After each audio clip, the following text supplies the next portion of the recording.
change sweeping across the African continent. Over there they say this, oh yeah, Africa, oh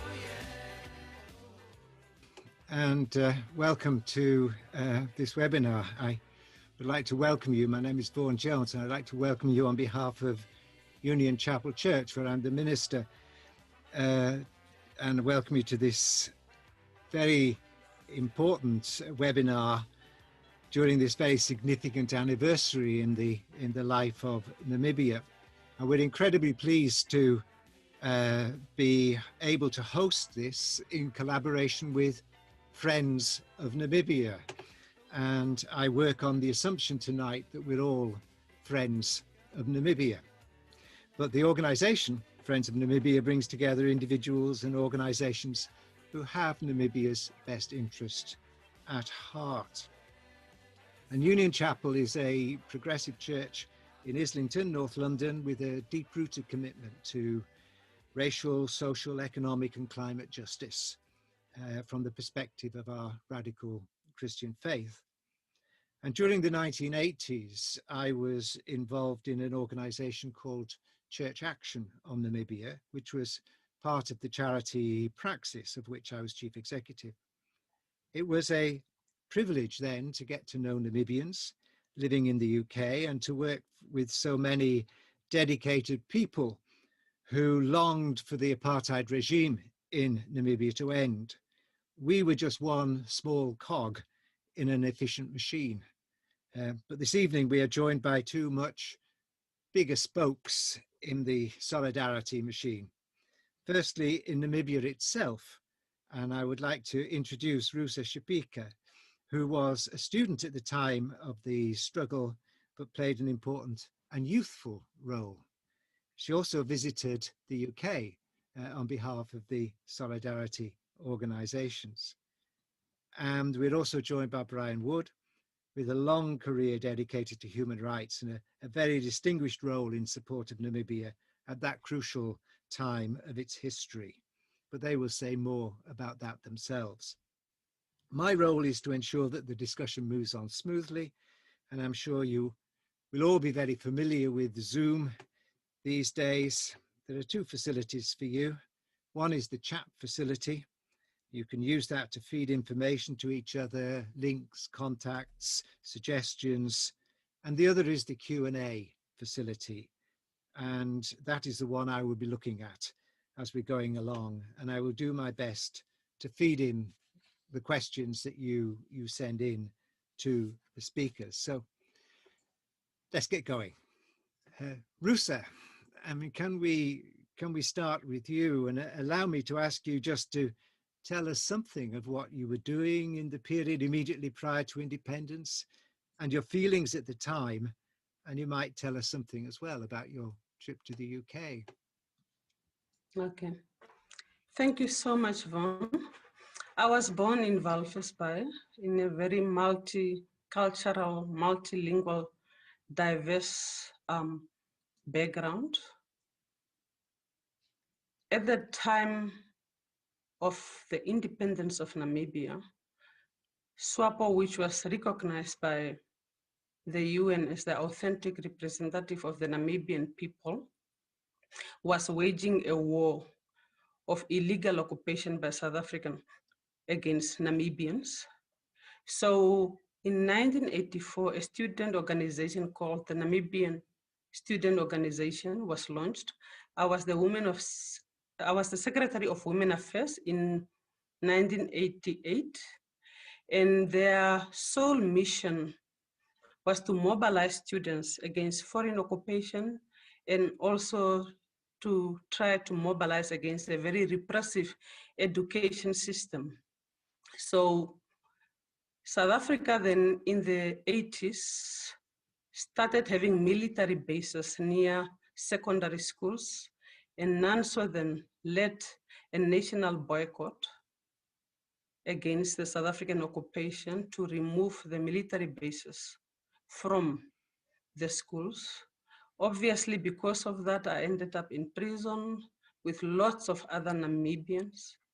And then after I was released, it is important to note that Namibia got independence in 1990, but Walvisbay, as an enclave, was only handed over to Namibia in 1994. So South Africa held on to Namibia for 4 more years after Namibia got its independence. So it was in that context that I was invited to be part of the speaking tour involving the ANC and other equally important liberation movements to go and campaign for the release of Walvisbay from South Africa. And how did you find the UK, the tour? Well, it was... There'll be some people who are watching who probably remember it, so it'd be quite good to hear. I think it was my first international trip. I think I was 18 at that time. So it was both a very educational, eye-opening experience, but also I think for the first time I realized that the world is one global village, because you had people whose values, whose passion was to ensure that other parts of the world and other people get freedom. I mean, issues of human rights, issues of ethics.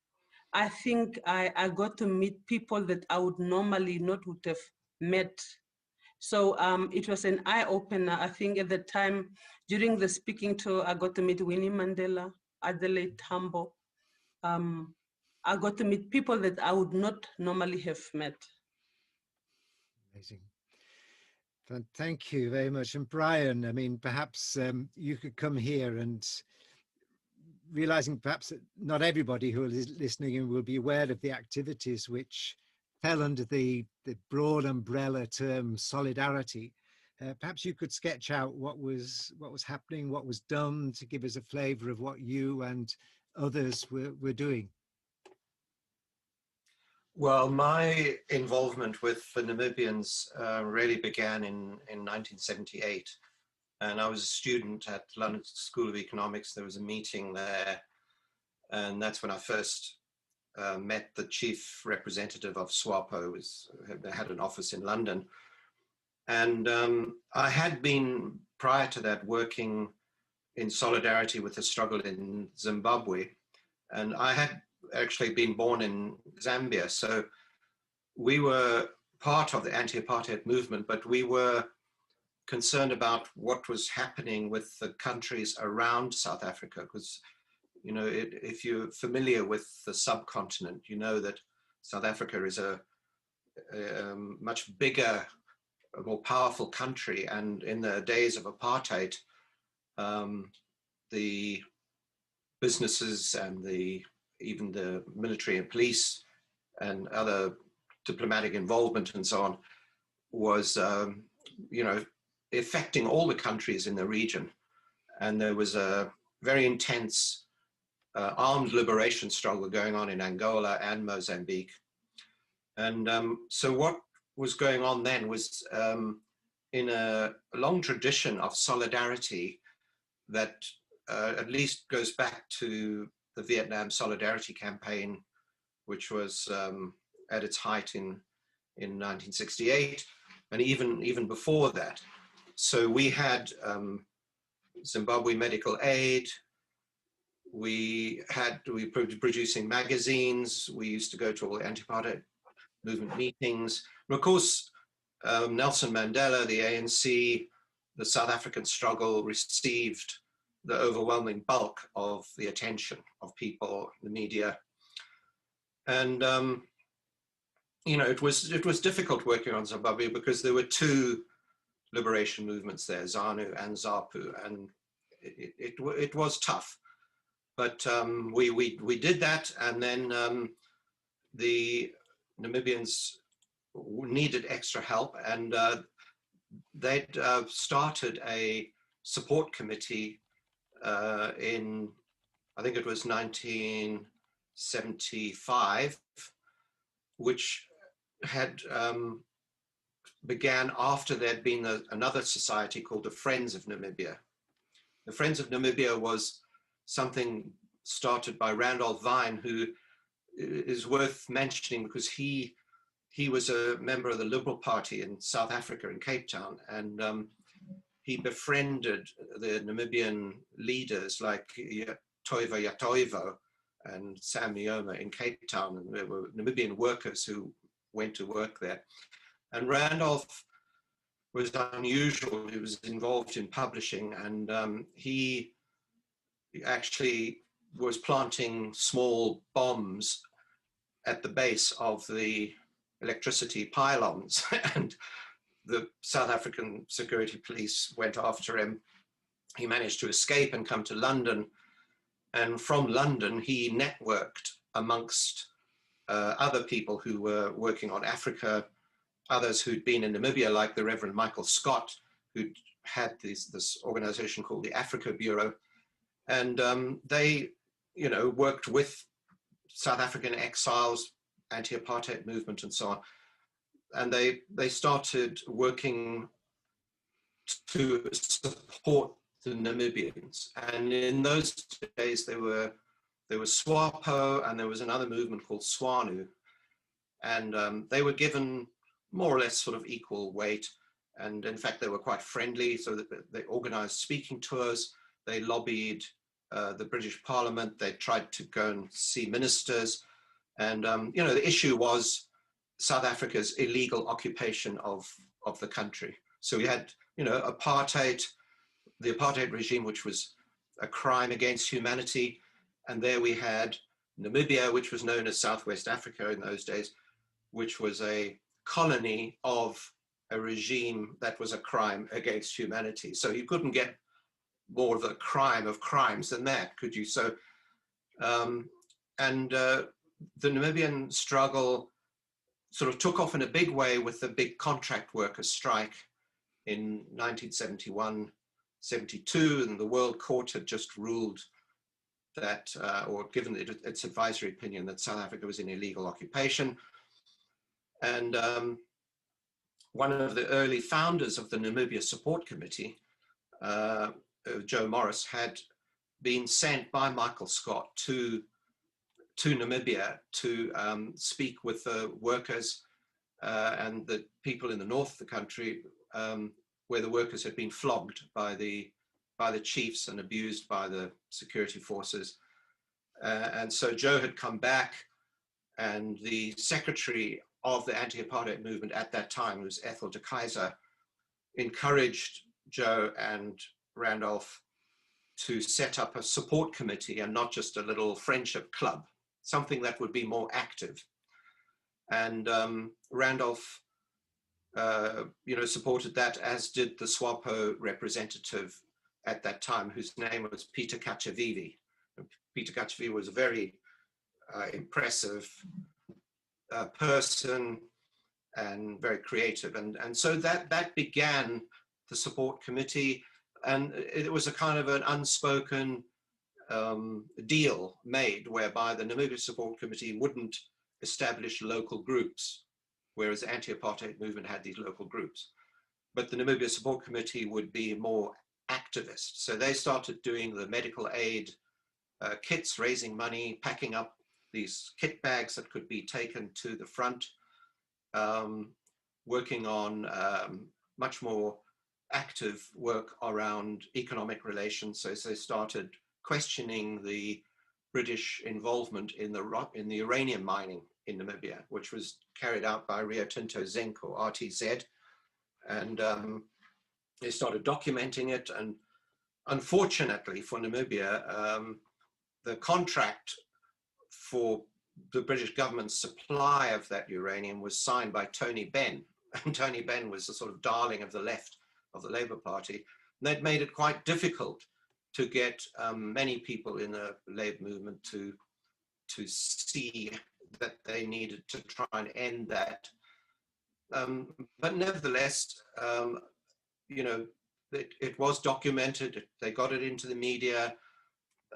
Members of the NSC, as it became known, were picketing the Hudson's Bay Company down by the Thames River because they were trading in the very valuable caracal fur pelts. And they were calling for disinvestment.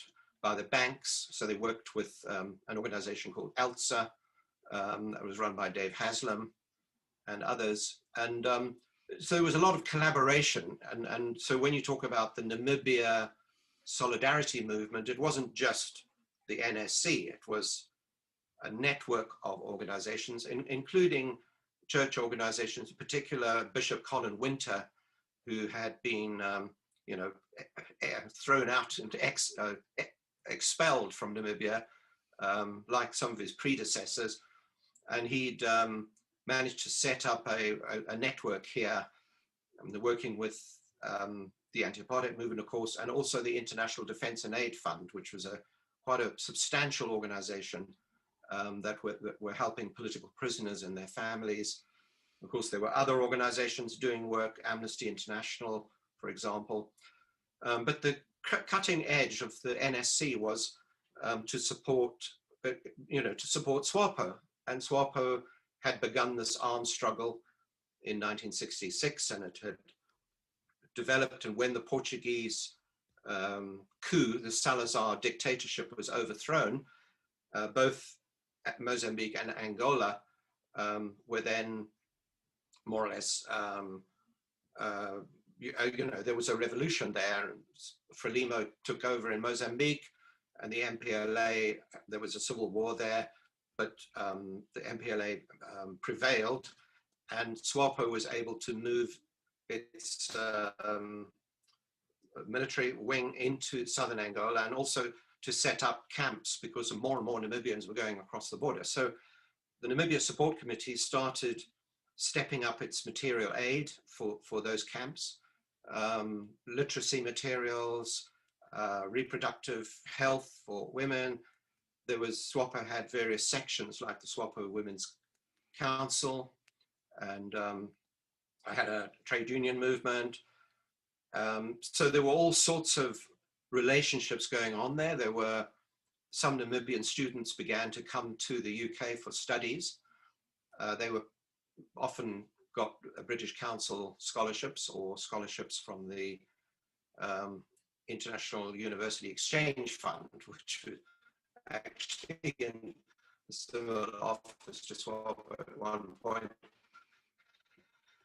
And it was a war situation. So our members went to Namibia to monitor the uranium oxide exports, and he was picked up by the police and interrogated in Windhoek. And when he was interrogated, the South African security police produced photographs of me and our chairperson, Jenny Morgan, taken with telephoto lenses through the railings of the building there where Vaughan has his base, and where we used to meet. And they had copies of our minutes, including our health collective minutes. So, we knew that we were being monitored, we were being watched. The SWAPO office was raided. At one point, they took passports of students, and there were spies like Craig Williamson. He worked for University Exchange Fund, and the students and the members of the support committee and people in anti-apartheid movement were aware of these things. And the ANC representative in Paris was assassinated, Dulcie September. So the war wasn't that far away, and we had to try and understand how we could further the cause. So we kept on working on those sanctions issues, arms embargo, lobbying Parliament, mobilizing the trade union movement. And one of the things we did was we got the transport workers in the UK and in France and the Netherlands to agree to impound the uranium oxide barrels as they were flown into Paris, into the Orly airport. And the United Nations, who had the legal responsibility for Namibia, so under international law, they were the authority, if you like. The commissioner, the United Nations commissioner, who was a Swedish ambassador, he was going to arrive once the unions had impounded the barrels, and he was going to present the decree from the United Nations to take ownership of the barrels.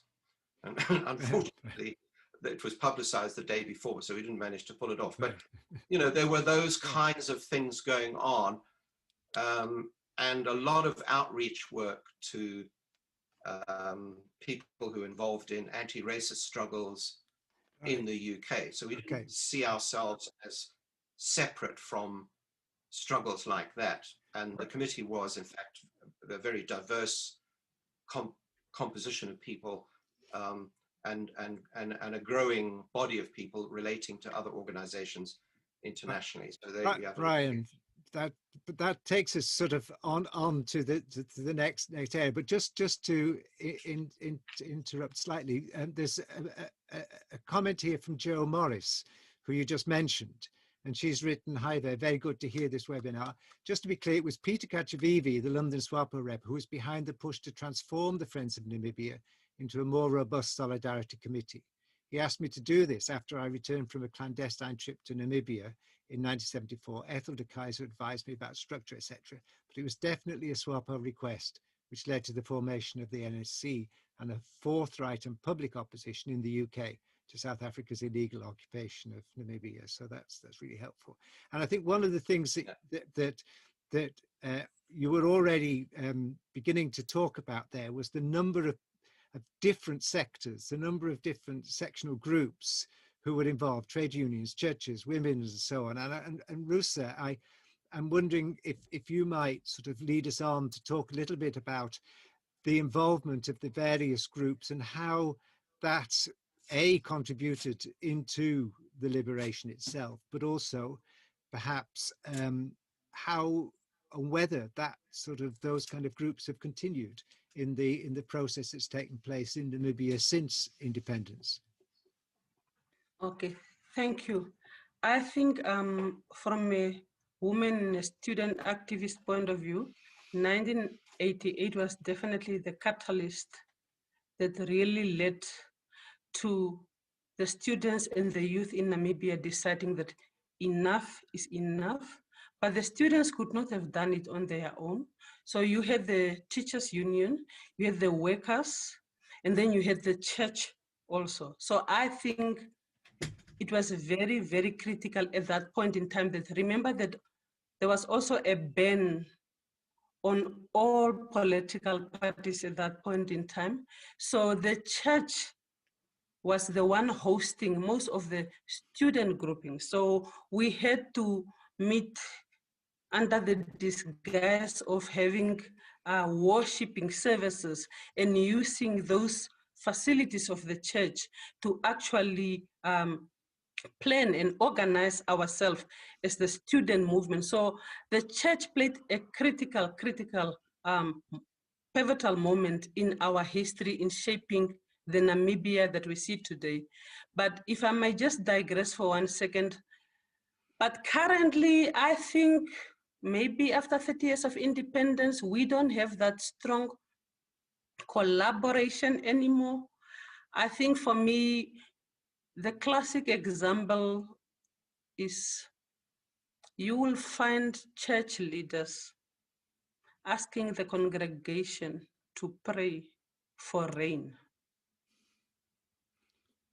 But you have hundreds of thousands of trees being cut in the Okavango. Trees that have been there for hundreds of years. And no one is talking about the ecosystem, its impact, climate change. You can also see that if the church doesn't play the role it's supposed to play, it can also be a movement that can paralyze activism, because instead of them being vocal on climate change, you have them having people praying for rain, yet they are very silent on issues such as hundreds of trees being cut. For me, I find it extremely disappointing. So I think 30 years down the line, probably the unions have been weakened, the church have been weakened. So we're not where we used to be. Thank you. Brian, can I just move on to perhaps more sensitive areas? I had one question sent in to me by Piers Vaughan in advance, and he's asking that we address some of the challenges and tensions and even the mistakes of that time. He's saying he'd like to raise the issue of the link between corruption in the ruling parties of Namibia and South Africa and what he calls unaccountable solidarity support to the liberation movements. And then he refers to quite a number of kind of issues like fish rot, state capture, Zondo Commission, and examples of leaders who have been demonstrated to be corrupt in both South Africa and Namibia. And talks about no accountability, no responsibility, no struggle, actually fake struggle credentials leading to the premiership of the Free State, and the rest is history. And then he says, I'm not at all suggesting that the solidarity groups were responsible for this. There was no alternative to trusting the ANC and SWAPO to do the right thing. But do you not think that we should acknowledge that often they didn't? And this was the breeding ground for today's high-level corruption. That's a tough one. And I think it was something at the time that we had some awareness of, but not a full awareness. Brian, I think you probably in a better position than me to know more or to understand more about these kind of questions. Yes, well, the way I deal with this is from my own experience. When we were working on Zimbabwe, there was the detention of a lot of commanders in Mozambique. Samora Machel had agreed to do that with Robert Mugabe, and these commanders were refusing to listen to the liberation movement leaders. I thought they were corrupt, and they were put in jail in Beira. And we heard about this through the BBC channels and so on. And these people were being horribly mistreated. And so we went to the Zimbabwe liberation representatives in London, and we were given short shrift. We were told it's none of our business. And of course, those of you who followed events in the subcontinent will know that after Zimbabwe independence, the Mugabe government got the aid from North Korea, trained the 5th Brigade, and they went into Matabeleland, and basically there were acts of genocide committed against the people in Matabeleland. And, you know, at the time, people never spoke out enough about it. It was suppressed. And we, you know, so I came from that background. And so when we were working with SWAPO, you know, it was something that came up. It was framed, our solidarity was framed as unconditional support for the struggle for self-determination of the Namibian people. That's the way, that was the bottom line. And it didn't mean that we couldn't ask questions or introduce discussion. We needed everyone to have, you know, common values, human rights values. And, but of course it was a war. So we didn't know all the time what was going on in the war zones in southern Angola, northern Namibia. We campaigned on political prisoners and all that.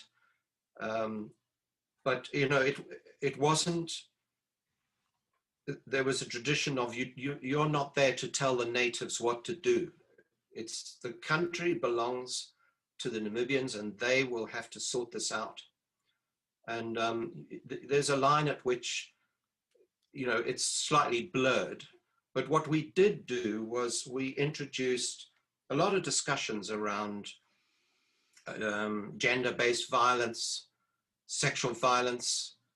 Of course, we're always campaigning on torture, disappearances, assassinations and extrajudicial killings and so on and so forth. So, you know, you couldn't be a sincere member of SWAPO without knowing that these were all wrongs.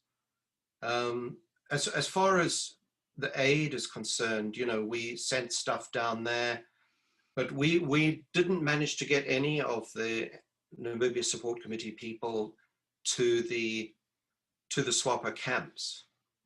I think that not even big organizations like the Lutheran World Federation, where they were providing a lot of aid, and organizations like the World Council of Churches or the UN agencies, I don't think they even got to all the camps. I think there was one report by the UNHCR of the Kasinga camp.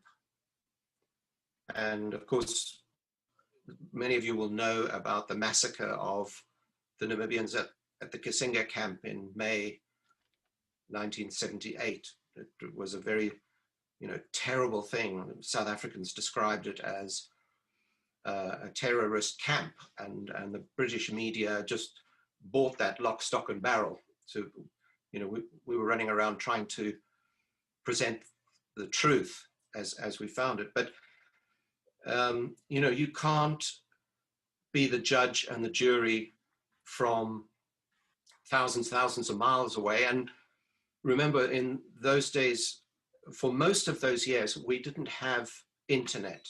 We didn't have mobile phones. You know, we were using Gestekner machines. People were covered with ink. People had to stuff envelopes, paper envelopes to mail, put stamps on. That was the way things were done. So it was very difficult to find out exactly what was going on the ground. But of course, there were incidents. There was an episode in Zambia where people were accused of corruption. There were tensions. SWAPO appointed a commission of inquiry into that. It was called the Yaota Commission, and the people who were detained were then allowed to rejoin SWAPO, and some of them left. They subsequently joined one of the puppet governments of the regime. So those things happened, and we didn't know what was going on.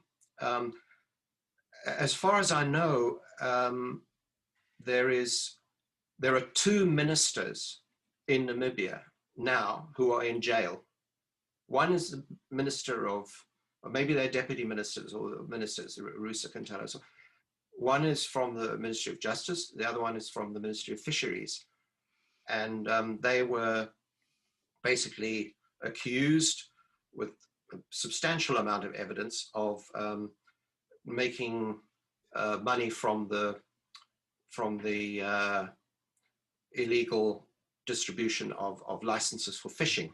Because you may know that Namibia has an enormously rich fishing waters off its coast, and lots of foreign vessels come and try and plunder the fish, and the Namibian government has been trying to control those.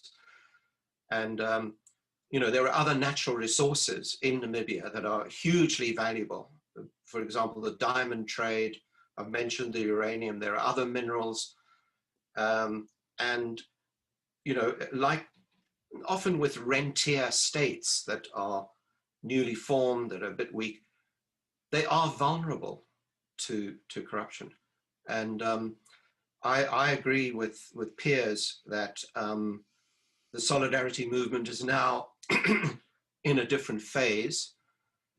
You know, could we have talked more about corruption during the time of the struggle? Maybe we could. We were talking about all sorts of things. It's easy with hindsight to look back and say, well, maybe we should have done this or should have done that. I wasn't in the Namibia Support Committee in the last days. I was working for a a church-based news agency. We were getting reports almost daily from the war zones and then putting them out internationally. That was the beginning of email. So Namibia, you know, there are 2 ministers who are charged. As far as I know, there are no ministers who are charged in South Africa. So you could say, well, Namibia's doing okay there, but I'm sure there's more to be done. But there's no national liberation movement that I'm aware of that doesn't have those. Well, They no. should. I mean, perhaps it's also fair to say there's no Western government that doesn't have those problems either. I mean, it's not unique there. But I wonder if we could just move, and that's really very helpful, Brian. But there's a kind of question that Pat Bryden raises for Rusa, but I think it probably applies to the question we've just been talking about. Her question is, it is in the Namibian constitution to care for the environment, Article 95, what has happened? But there may be, you know, I mean, are there constitutional safeguards now in place which were not in place in the 1980s, in the period leading up to 1990? And are they effective, or are there still issues that need to be resolved or worked through in that? I don't know if you could perhaps say a little bit about that, Rusa? I think what I want to say is that we have a very, very progressive constitution, which is the supreme law of our country. It sets out fundamental rights as it pertains to justice, non-discrimination, protection of the environment. But I would also say that one of our biggest weakness is the lack of implementation of good laws, good policies. I think it's all there on paper, but when it comes to the implementation and the enforcement, I think that's where we lag behind. And so the example that I just gave is that you would expect church organization, for example, to be very, very vocal on the environment as it relates to the cutting of trees that impact hundreds of thousands of Namibians, and also just on climate change.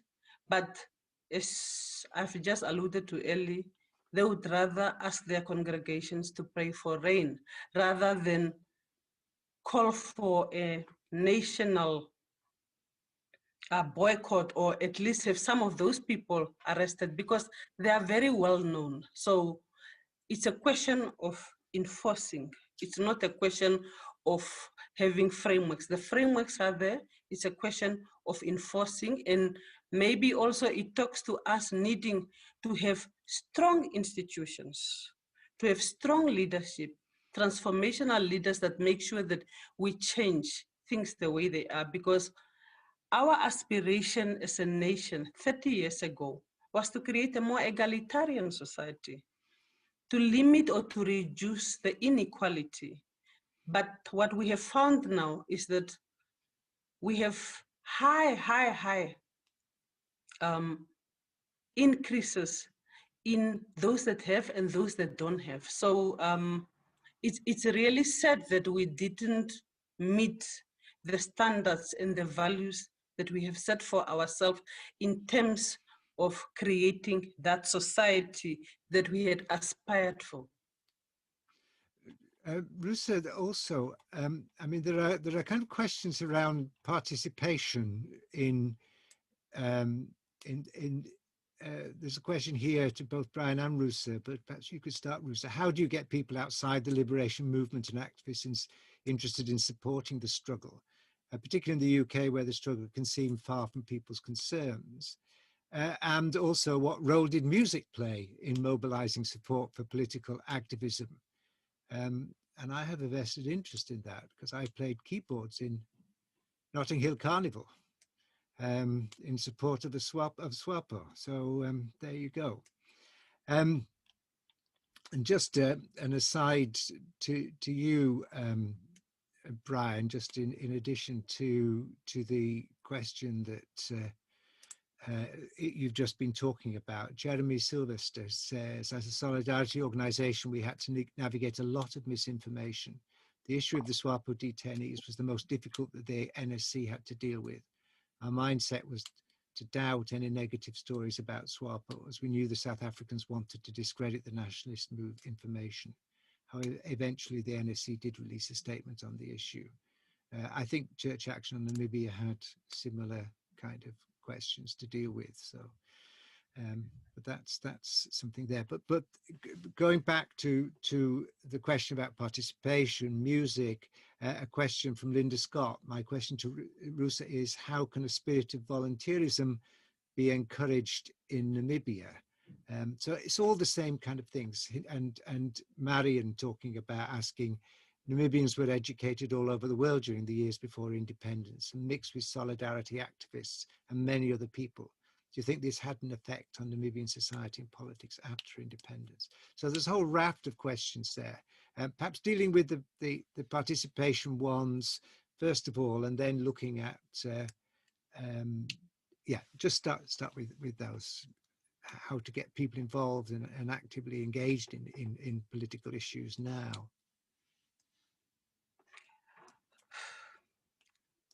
What I would say is that I think 30 years after independence, our focus and our priorities have not really been always on the upliftment of the poor people from poverty.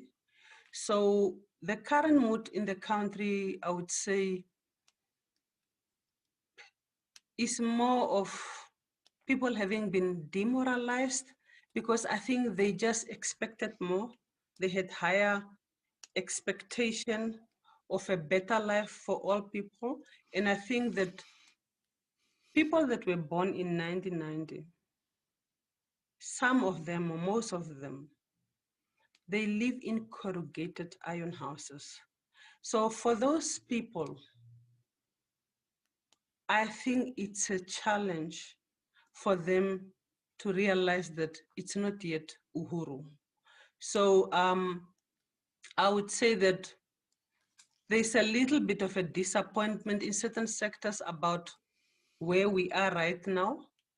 And it's quite difficult if your own people at this point in time are despondent because of their economic realities, for you to sell a dream of how things can become better when they can see that your natural resources are not being used for the purposes that they were intended for.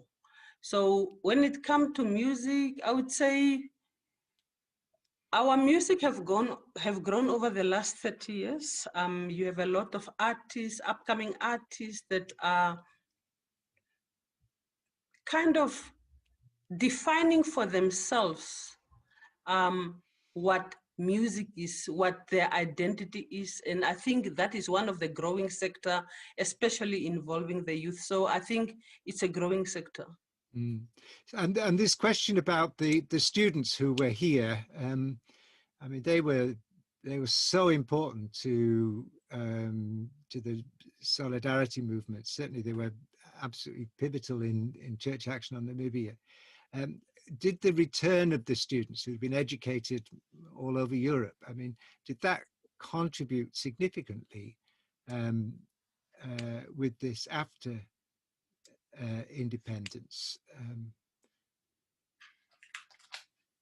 I would like to believe that they have made a positive impact on our society.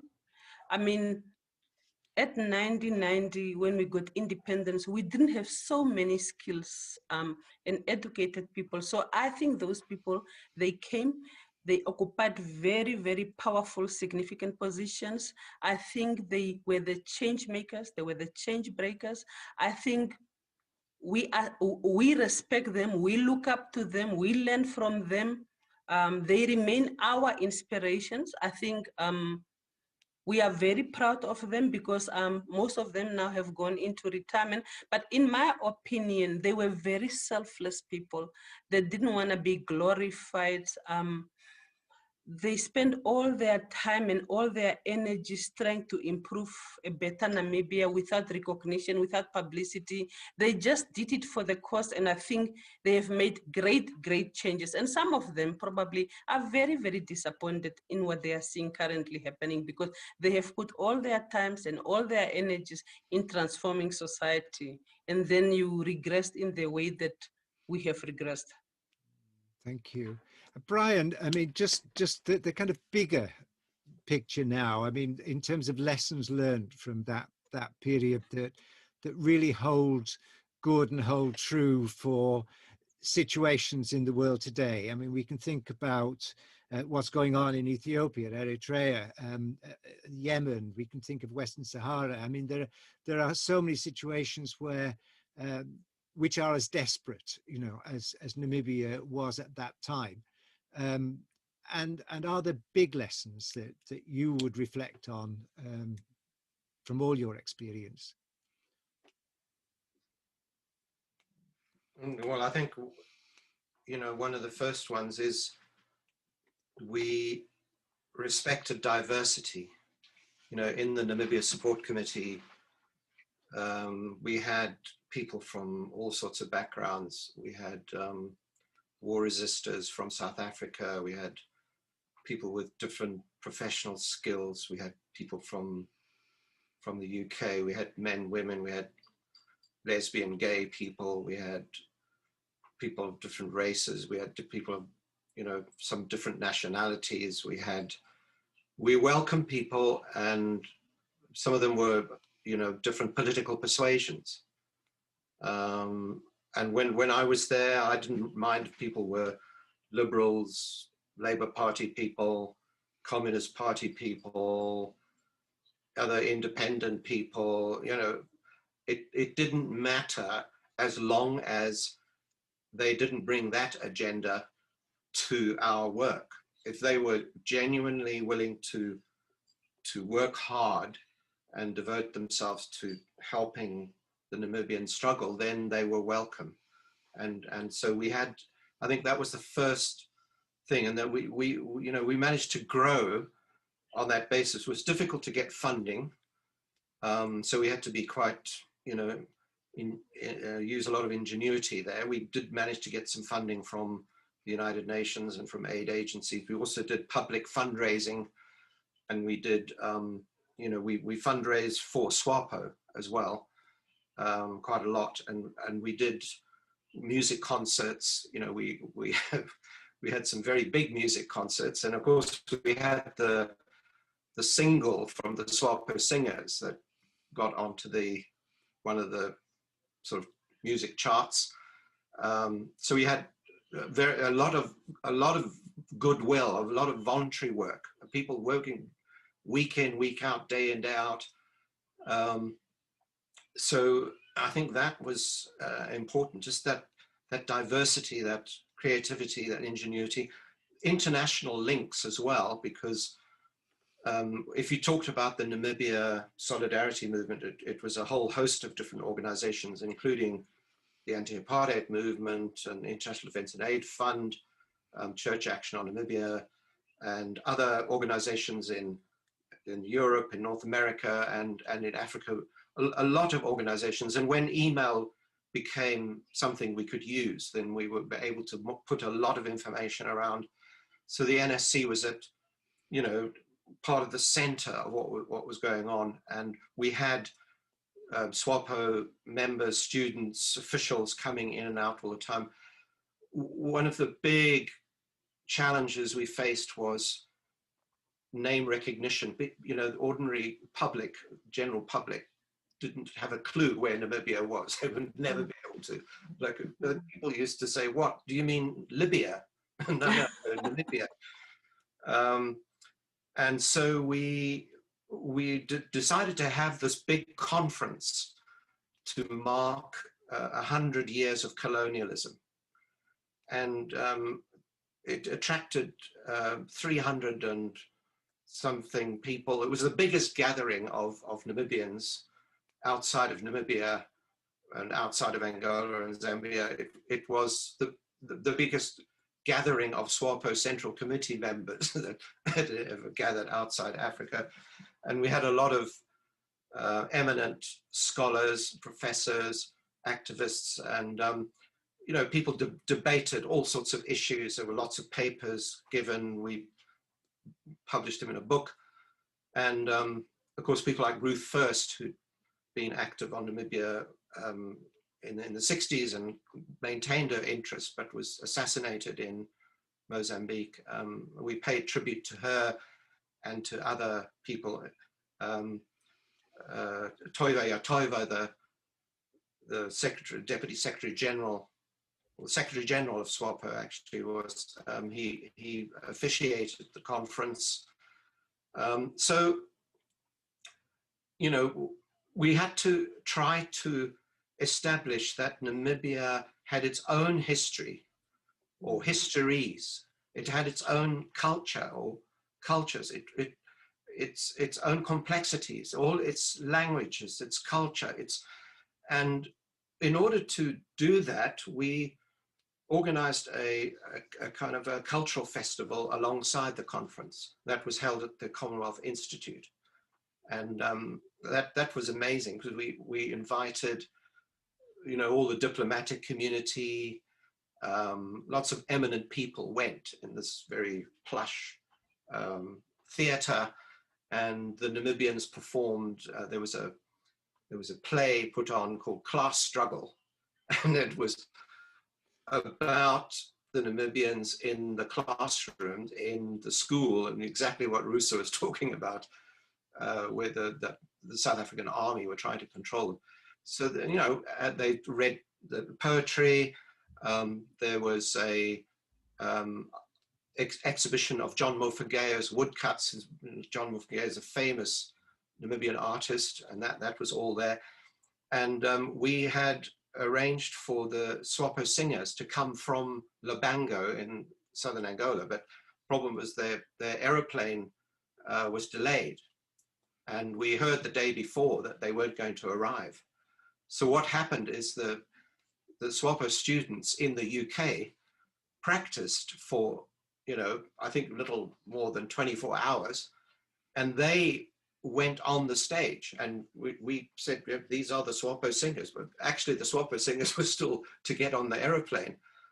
And they were absolutely incredible, you know, the way they sang and danced. And the Namibians have a dance where they jump incredibly high and then come down, and it's a sort of percussion, stamping on the floor and singing in harmony, clapping, and, you know, people were, you know, it was really, really moving. And so that sort of thing is part of that way of bringing recognition of dignity. Are there any, you know, those are all. Are there any questions, yeah, Brian, in relationship to the human rights and the UN resolution and that sort of international legal kind of position? Well, Namibia's, the big international legal questions that came up in the World Court on Namibia are seminal. You know, they are the bread and butter of all legal training of international law. You have to learn about the Namibia cases because it's central to the whole right to self-determination and apartheid as a crime against humanity. But what happened with the British government and the United States, Germany, France, and Canada, I think it was, they formed the contact group to negotiate with South Africa to get them to withdraw their illegal occupation. So all the time, the British government and its partners, and particularly the USA, were trying to water down the positions that the General Assembly of the UN had decided upon for the peace plan and the transition. And one of the things was the Bill of Rights, or they produced a sort of Bill of Rights. And what they did was they removed all the social, economic, and cultural rights from that. They were always cutting corners. When the transition came, they bullied their way to get South Africa to basically run the election with the United Nations just as the observers. At every turn, they were watering things down. And, you know, the United States government under Kissinger and so on created this concept of linkage, that somehow if South Africa withdrew its illegal occupation from Namibia, then the Cuban forces that were reinforcing Angola would have to agree to vacate as well. And you know, for that reason, Namibia's independence, which was expected to come at the same time as Zimbabwe's independence, only came 10 years later. So we had 10 years of atrocities, of torture, of deprivation, and so on. And, you know, when it finally came, the South African government did everything it possibly could to rig the elections, to intimidate people. We were monitoring it on a daily basis with every ounce of energy we could muster. And, you know, fortunately, SWAPO was strong enough to resist that and managed to get the majority vote. But, you know, human rights is something that has to be learned. It's not just a piece of paper. You've got to learn how to implement it, as Rusa said. And in Namibia, there was this amazing organization called the Legal Assistance Center. And I think, Rusa, you train there, and the Legal Assistance Center provided a lot of support for people who were detained and all sorts of other legal rights. But, you know, if you take what Rusa's saying about poverty and the land question in Namibia, and, you know, most of the land was taken, fertile land was taken by the white settlers. So some land, some farms, as I understand it, have been taken, but then given or purchased by ministers, by, you know, the prominent elite. And you've got communities, poor communities in the outlying areas who don't have the support. They don't get the training. They don't get agricultural support.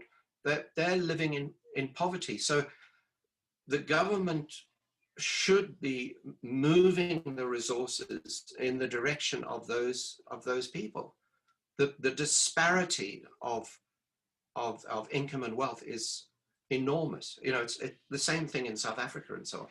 So, you know, what I think SWAPO committed itself to do, which is human rights issues, is to move that distribution to satisfy the right to shelter, the right to food, the right to health.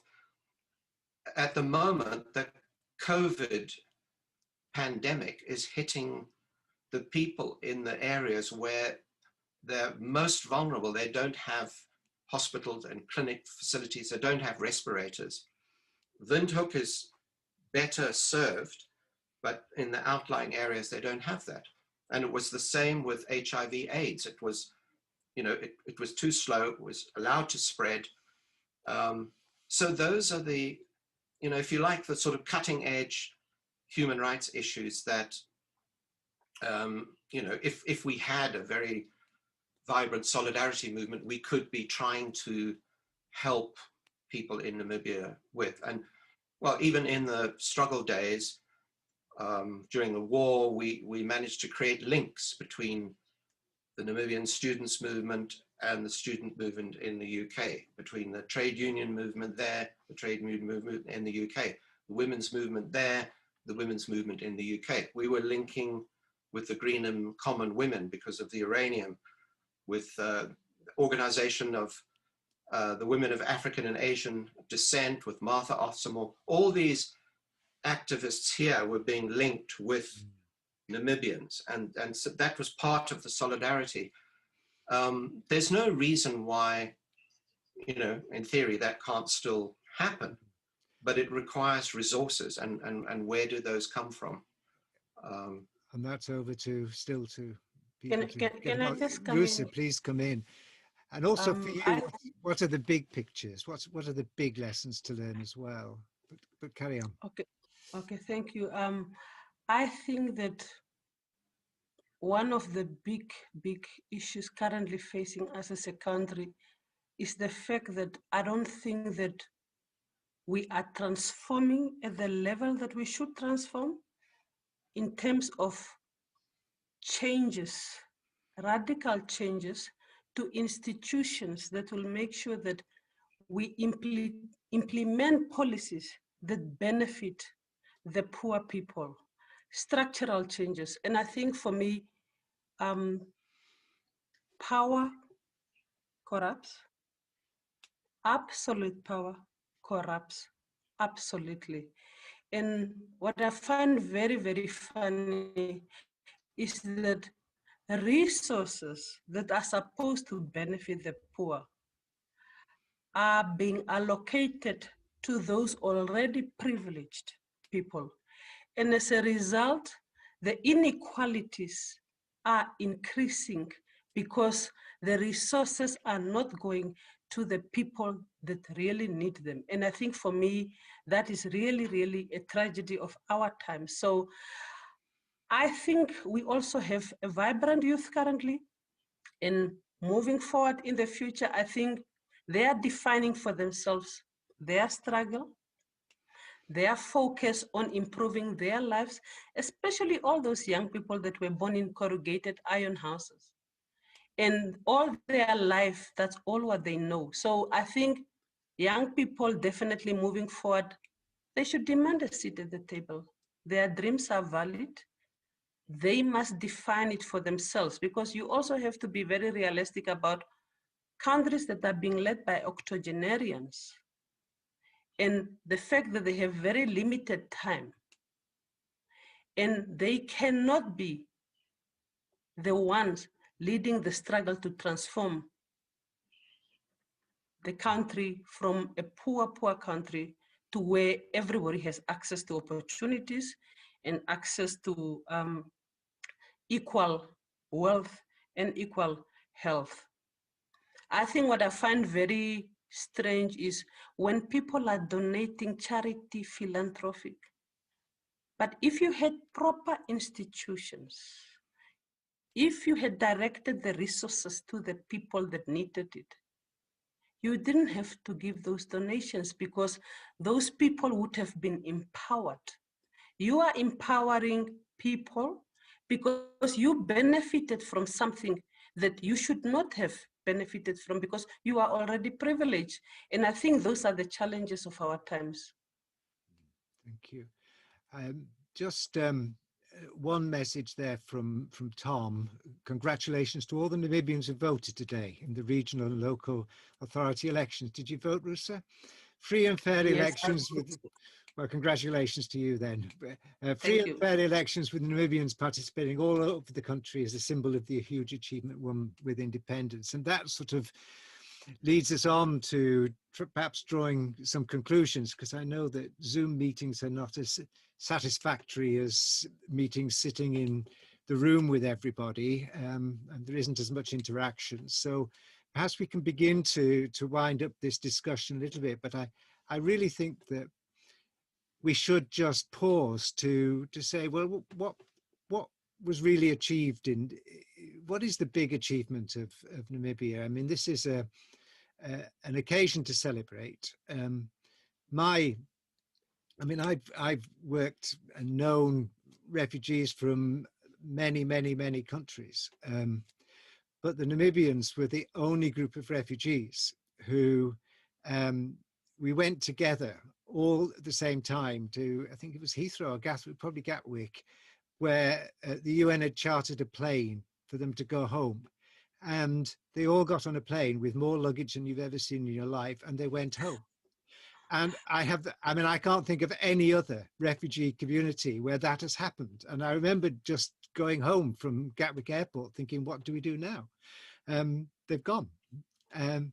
So that in itself is, to me, is just, well, this is a struggle that achieved an important milestone, in history.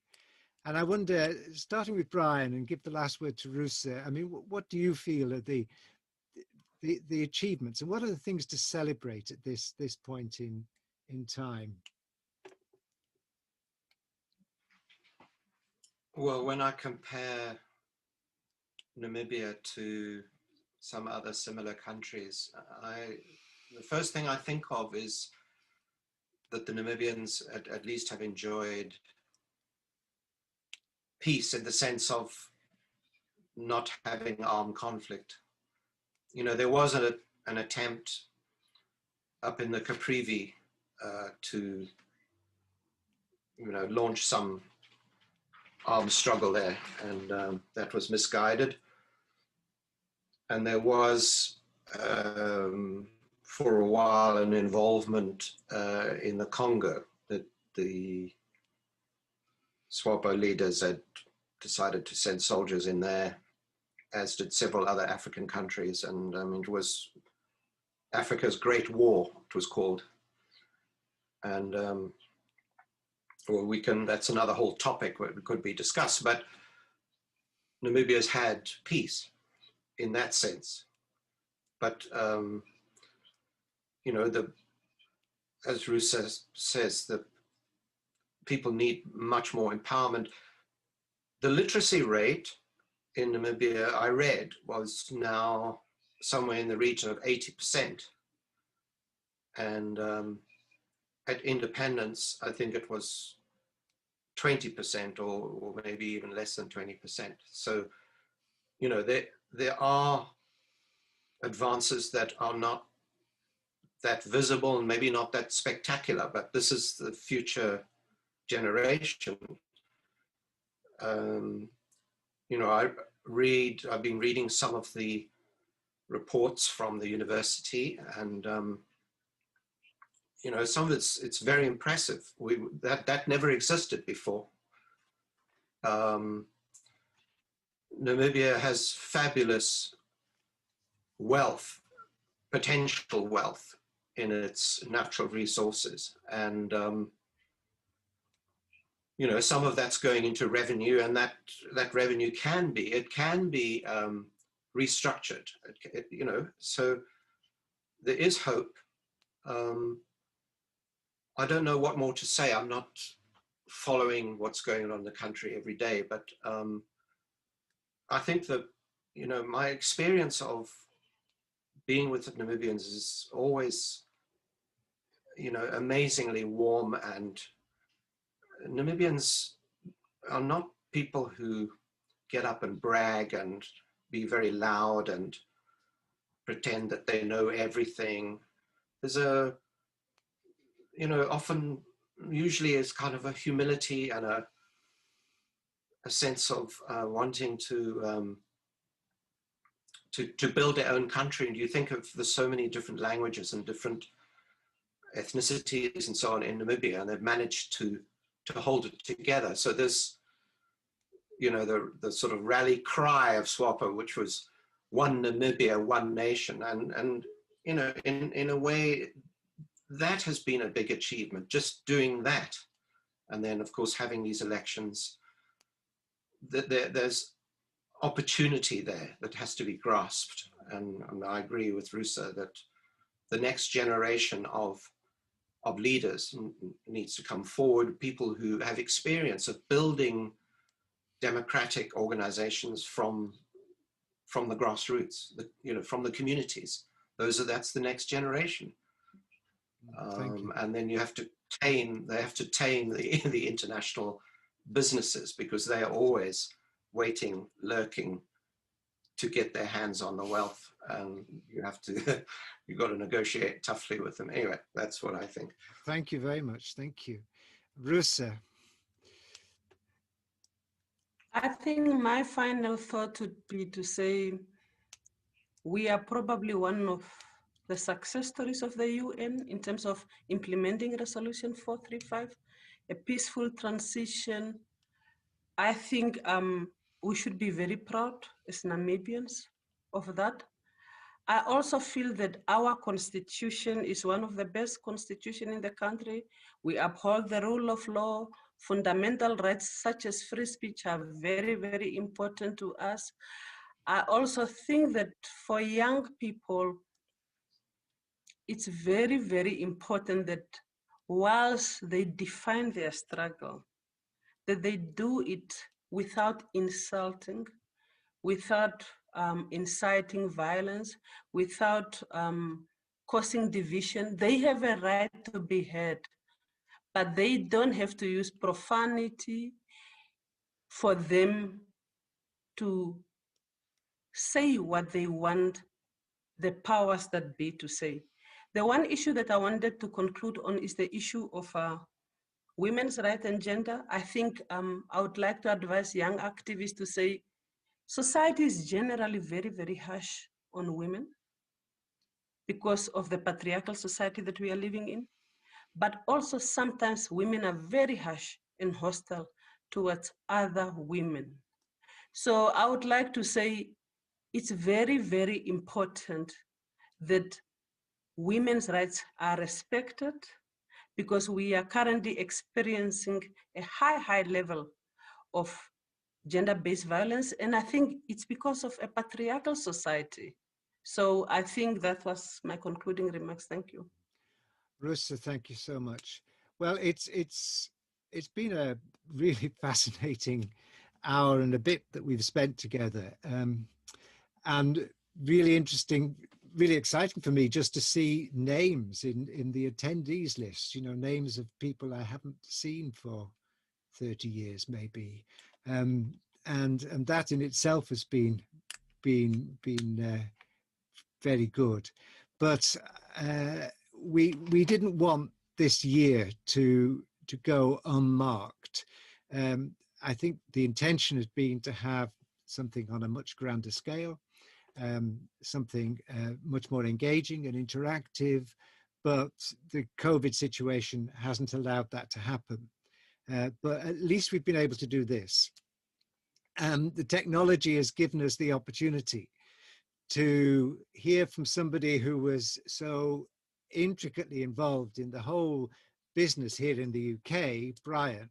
And it's been a real privilege to hear your memories and your observations and reflections on both the period leading up to independence and beyond. And Rusa, I mean, for us to be able to link to Namibia itself on this occasion is something that wouldn't have been able to happen probably 30 years ago and can happen now, which is really tremendous. And I'm sure there'll be people in the attendees who will recognize your face from your tour. But I hope that it won't be the last time that we have the opportunity to interact with you and have this kind of conversation. I'm very grateful to Tom and the Friends of Namibia that we've been able to do this with, and trust that you have a very pleasant evening, and we meet again perhaps in 10 years' time for the 40th anniversary. Who knows? Great. Well, thank you, and good night to everybody. Thank you. Thank you. Good night.